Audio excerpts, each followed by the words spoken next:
So here we are in Denver, Colorado, looking towards the mountains. You can see them a little bit in the distance between the buildings out there.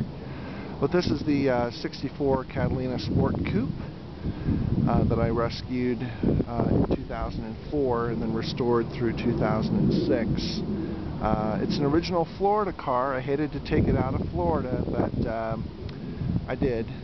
It was built in Atlanta, Georgia, shipped new to St. Petersburg, Florida, and I bought it in Orlando, Florida, and did all the restoration work for it, or had it done, I should say. This is GTO's bigger brother. This is the last year of the sport muscle Catalinas. Catalinas were the muscle car prior to GTO's being released. Being a 64, they offered this as GTO's bigger brother for this 1 year, and then the Catalinas became more of a luxury car. This is a desirable option car. It's got factory air conditioning, which means you have the ductwork involved.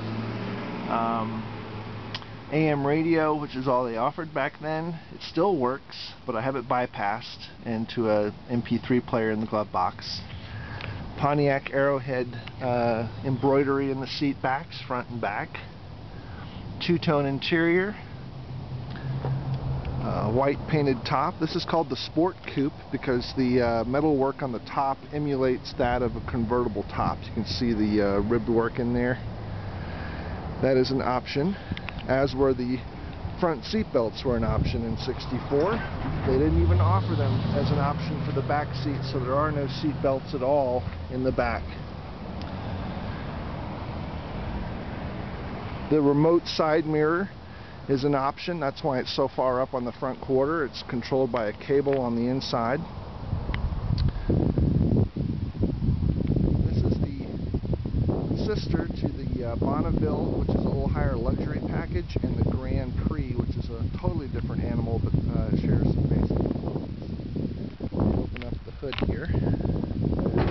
Like I said, I put a GTO 400 in this. It's a 1973 GTO YS 400.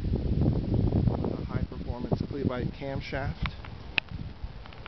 HEI powder-coated Edelbrock 2156 intake, dual plane, and powder-coated Trans Am Pontiac wire looms with Spyro Pro wires and a GM style HEI. I'm not a big fan of the aftermarket things like Excel and Moroso put out, where you have to have the external box mounted to your firewall. For me, for this purpose, they're unnecessary, and they're always ugly. I put an aftermarket modern stand-in style compressor on here for the factory air. Everything else is original component and been replaced with such.